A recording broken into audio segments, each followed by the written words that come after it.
Hello guys, hello. This is for Capricorn. Capricorn, welcome dito sa aking channel, Kapalaran 888. Welcome. Okay, Capricorn. First card natin is in the third house. So, dito sinasabi ng baraha sa'yo na by making the right connections, posibleng yun yung realization mo sa linggong ito. Marirealize mo na basta may maganda kang connection, may mga taong susuporta sa'yo, magiging maganda yung landas mo. Okay? And sinasabi ng baraha sa'yo dito na kung ano man daw yung mga plano mo sa buhay, bago mo yan kung gagawin, pag-isipan mo muna, pag-aralan mo muna. Okay?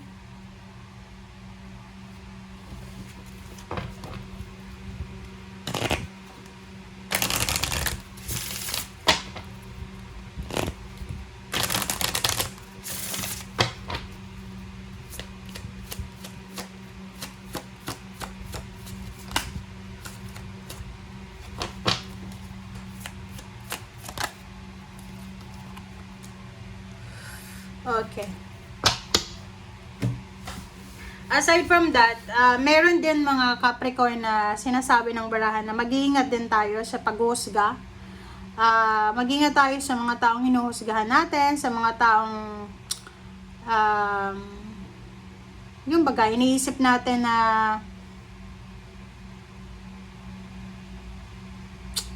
alam nyo na yun. Kayo na yung nakakaalam yan. Mag-persecute tayo ng tao, ganyan. Huwag agad-agad maniniwala sa mga sinasabi ng tao laban sa ibang tao, ganyan, ganito. Mag-iingat sa mga chismosa. Okay?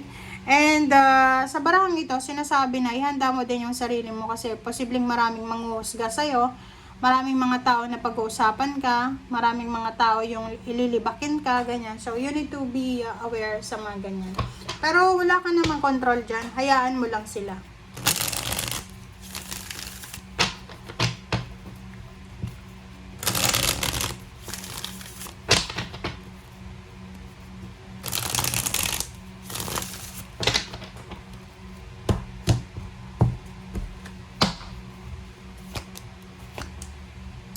Okay, wow.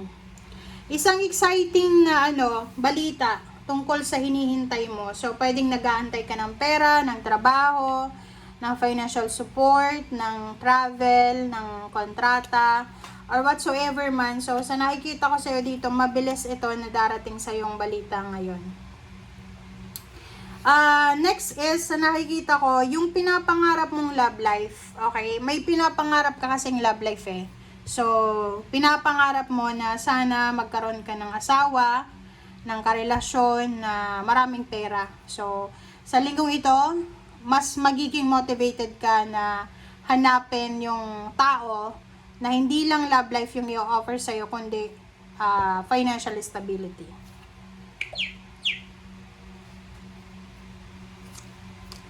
Okay, next is 10 of Wands. So, sa nakikita ko sa'yo dito, may trabaho ka na siguro, pero may mga additional jobs ka pa rin na tatanggapin. So, may mga part-time and then mga extra jobs, Saturday, Sunday, parang ganun. So, nakikita ko sa'yo dito na this week ay sobra-sobra kang workaholic. Napakasipag. Wala namang question dyan kasi palagi naman kayong masipag. Palaging busy. So, dito napaka-busy mo and maraming pera ang darating sa'yo. Okay? Balanse naman yung salapi mo. So, sinasabi ng baraha sa'yo na may kapamilya ka na posibleng hihingi ng tulong sa'yo. Nakikita ko sa'yo dito na ang rason kung bakit ka nagdo-double time sa pag-iipon ng pera ay dahil gusto mong makapag-ipon ng pera para magpatayo ng bahay, magpa-renovate, or pwedeng bumili ng lupa or magpakasal.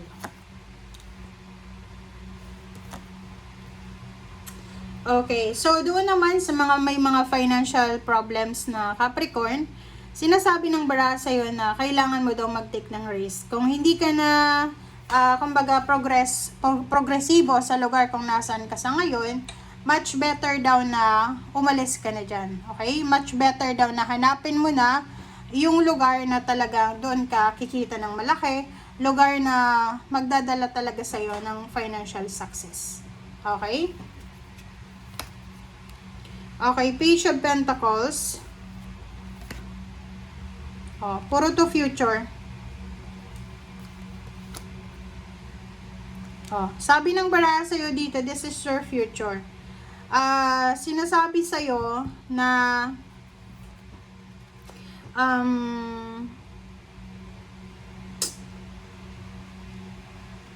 huwag kang masyadong mag-alala daw kasi yung future mo is perfect. Perfect yung future mo. You will have enough money, meron ka ding relationship, at meron ka din contentment, kumbaga.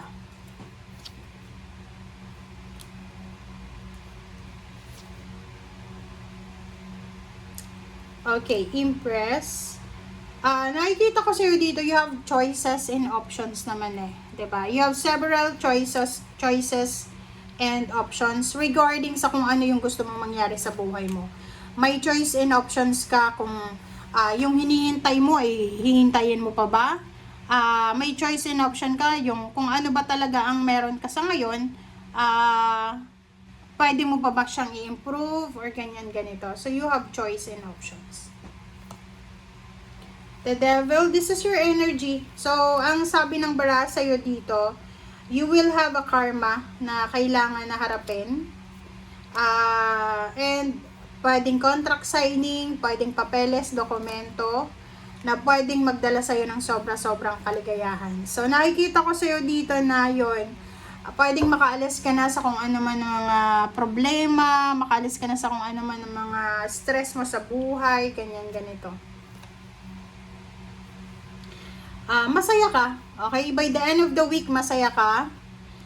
Kasi pwedeng magta-travel ka na, natupad mo na yung talagang travel destinations mo. And at the same time, alam mo sa sarili mo na dito sa actions na gagawin mo, ay posibleng makukuha mo na talaga yung financial stability na minamanifest mo. Ay, sorry. 10 of Swords. So, sinasabi ng baraha, importante daw yung healing. Okay? Importante yung healing. So, wag mo nang hintayin pa na tumanda ka daw. Okay? As much as possible, kung alam mo daw sa sarili mo na stress ka na, kung alam mo daw sa sarili mo na pagod ka na, oras na para i-let go yung mga bagay-bagay, yung mga kumbaga sitwasyon na alam mo na nakakapagod na. Okay? And sa ilalim mo dito is King of Cups. Importante daw na sa linggong ito is kalmado ka lang. Okay? Importante na kumalma ka lang. Okay? Thank you guys for watching. Bye!